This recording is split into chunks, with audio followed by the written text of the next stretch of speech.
दोस्तों, मशीन हमारी जिंदगी का एक अहम हिस्सा बन चुकी है और ऐसे बहुत से काम होते हैं जो मशीनों के बगैर नहीं किए जा सकते।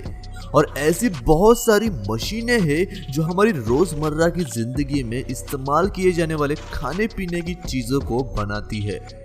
तो आज की वीडियो में हम आपको कुछ ऐसे ही कमाल के खाने पीने की चीजें बनाने वाली मशीनों को दिखाएंगे जो आपने इससे पहले कभी भी देखी नहीं होगी।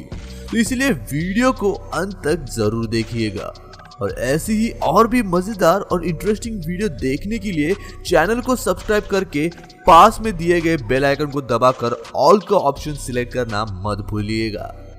नंबर 1 पर है पिज्जा मेकिंग। पिज्जा बनाने की प्रोसेस बहुत ही सिंपल होती है। सबसे पहले इसमें डो यानी कि आटे की लोई को एक स्पेशल डिवाइस में डाला जाता है जो आटे की लोई को रोल करता है और साथ ही साथ पिज्जा के गोल बेस की कटिंग भी करते जाता है। और इसके बाद इन्हें एक कन्वेयर बेल्ट के जरिए दूसरे मशीन की तरफ भेजा जाता है जहां पर ऑटोमेटिक मशीन के जरिए पिज्जा बेस पर सॉस फैला दिया जाता है और फिर पिज्जा बेस बनकर तैयार हो जाता है। और जब एक बार यह बेस तैयार हो जाता है तो इन पर चीज और अन्य पदार्थों का छिड़काव किया जाता है और उसके बाद इन्हें ओवन में डालकर पका लिया जाता है और फिर पिज्जा पूरी तरीके से बनकर तैयार हो जाता है जिसे बाद में पैक करके मार्केट में बेचने के लिए भेज दिया जाता है। नंबर 2 पर है पोटैटो चिप्स। इसमें सबसे पहले पोटैटो यानी कि आलू को एक स्पेशल ड्रम में डालकर धोया जाता है और फिर ड्रम से निकालकर इन्हें छीला जाता है और उसके बाद एक मशीन के जरिए उनको काट कर उनकी पतली पतली फांक कर ली जाती है और फिर मॉइस्चर निकालने के लिए उन्हें एक सेंट्रीफ्यूज यानी अपकेंद्रित में डालकर तेल में फ्राई किया जाता है। और फिर चिप्स को स्पेशल टेस्ट देने के लिए मैन्युफैक्चरर मसाले के मिक्सचर और फ्लेवर का इस्तेमाल करते हैं जिन्हें पोटैटो चिप्स के ऊपर एक समान मात्रा में छिड़क दिया जाता है और चिप्स बनकर तैयार हो जाते हैं जिन्हें पैकेट में डालकर फिर मार्केट में भेज दिया जाता है। नंबर 3 पर है केचप। केचप को बनाने के लिए मेन इंग्रेडिएंट होता है टोमेटो पेस्ट जिससे फैक्ट्री में एक स्पेशल पैकेजिंग में लाया जाता है ताकि पेस्ट की खुशबू और टेस्ट खराब न हो। और जब यह फैक्ट्री में पहुंच जाते हैं तो फिर इन्हें एक बड़े कंटेनर में डालकर अन्य पदार्थ जैसे कि नमक, शक्कर और विनेगर के साथ मिक्स कर दिया जाता है और इन्हें केचप पैस्चराइजर में करीब 100 डिग्री सेल्सियस पर गर्म किया जाता है जिसकी वजह से इसके अंदर के बैक्टीरिया मर जाते हैं और केचप बनकर तैयार हो जाता है। और इसके बाद काम शुरू होता है इनके पैकेजिंग का जहां पर केचप की बॉटल्स को एक स्पेशल कूलिंग सिस्टम से गुजारा जाता है और उसके बाद मशीन के जरिए इन बॉटल्स में केचप भर दिया जाता है और फिर बॉटल्स को चेक करके उन पर कंपनी का लोगो लगा दिया जाता है। नंबर 4 पर है मस्टर्ड ऑयल यानी कि कच्ची घनी। दोस्तों, मस्टर्ड ऑयल यानी कि सरसों का तेल, इसको बनाने के लिए सबसे पहले खेतों में उगाई गई सारी सरसों को काट लिया जाता है और फिर एक मशीन के जरिए सरसों के सारे दाने निकाल लिए जाते हैं और फिर सारे सरसों के दानों को एक कन्वेयर बेल्ट के जरिए आगे दूसरी मशीन की तरफ भेज दिया जाता है। और फैक्ट्री में कई सारी चक्कियां लगी होती है जहां दानों को पीसा जाता है और आपको बता दें कि यह चक्की सरसों के दानों को पीसकर इनका सारा तेल निकाल लेती है और उसके बाद तेल में किसी भी तरह की इम्प्योरिटी ना हो और तेल एकदम शुद्ध हो, इसीलिए इसे फिल्टर कर लिया जाता है और फिर सारा तेल एक टंकी में डाल दिया जाता है और उसके बाद काम शुरू होता है इनको बोतल में डालकर पैक करने का और इसे मशीन के द्वारा बोतल में भरकर इस पर कंपनी अपने ब्रांड का स्टिकर लगा देती है और इस तरह से सरसों का तेल फैक्ट्री में बनकर पूरी तरीके से तैयार हो जाता है। नंबर 5 पर है डेयरी मिल्क। दोस्तों डेयरी मिल्क एक ऐसी चॉकलेट है जो भारत में हर एक बच्चे ने खाई होगी और यह चॉकलेट बच्चों से लेकर बड़ों तक सबको पसंद होती है। लेकिन दोस्तों क्या आप यह जानते हैं कि इन्हें फैक्ट्री में कैसे बनाया जाता है? तो चलिए देखते हैं कि आखिर डेयरी मिल्क को फैक्ट्री में कैसे बनाया जाता है। कैडबरी को बनाने के लिए कोको बीन्स का इस्तेमाल किया जाता है। सबसे पहले कोको बीन्स और कोको मक्खन के मिक्सचर को बना लिया जाता है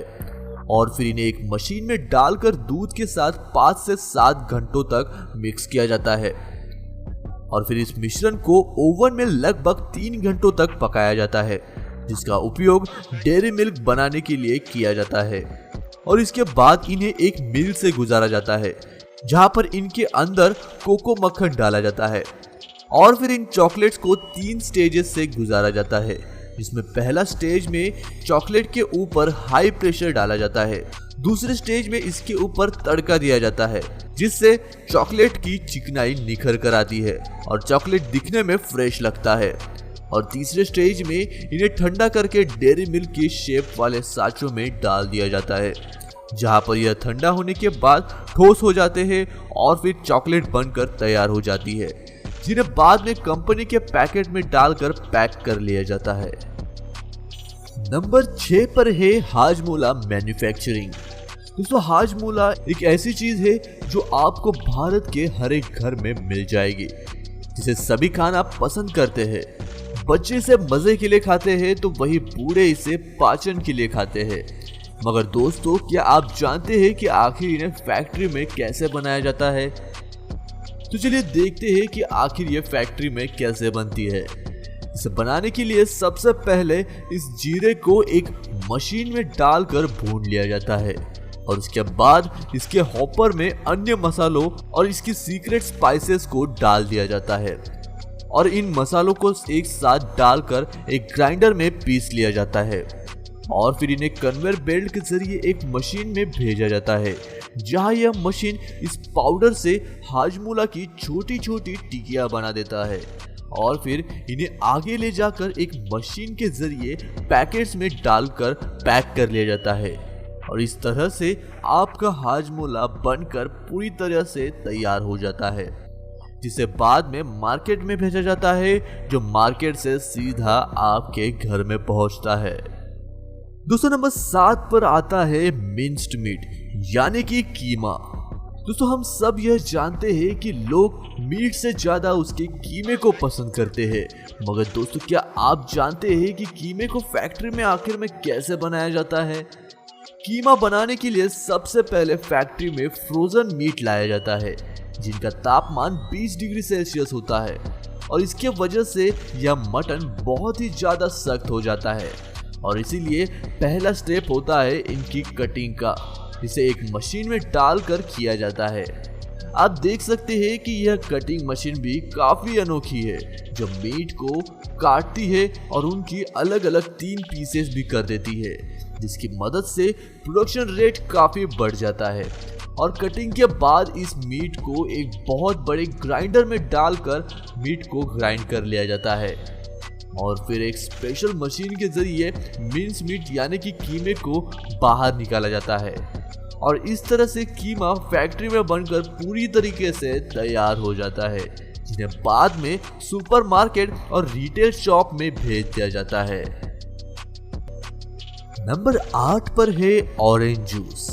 इसे बनाने की प्रोसेस तो बहुत ही सिंपल होती है मगर यह देखने में काफी इंटरेस्टिंग लगती है और दोस्तों मुझे यह लगता है कि आप यह जानना पसंद करेंगे कि आखिर ऑरेंज जूस जिसे आप मार्केट से खरीद कर पीते हैं आखिरकार उन्हें फैक्ट्री में किस तरह बनाया जाता है। इसको बनाने के लिए 2 तरीकों के इक्विपमेंट का इस्तेमाल किया जाता है। पहला इक्विपमेंट होता है जिसमें एक बहुत ही तेज धारदार चाकू होता है जो पेड़ों से संतरों को काटता है और फिर एक सक्षम पंप के जरिए इन संतरों को उठा लिया जाता है और एक मशीन में डाला जाता है जो संतरों को घुमाकर उन्हें निचोड़ता है और उनमें से जूस निकाल लेता है। और इस प्रोसेस का इस्तेमाल इसीलिए किया जाता है ताकि ऑरेंज जूस कड़वा ना हो और जूस निकालने के बाद इन्हें फिल्टर किया जाता है जहां पर जूस के अंदर से इम्प्योरिटीज और इनके बीजों को निकाल लिया जाता है फिर इन्हें टेस्ट किया जाता है और उसके बाद इन्हें बॉटल्स में भरकर पैक कर लिया जाता है।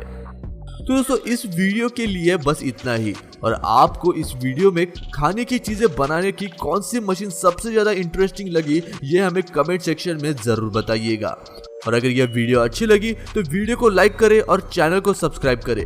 मैं मिलता हूँ आपको ऐसी ही और एक इंटरेस्टिंग वीडियो के साथ, तब तक के लिए नमस्कार।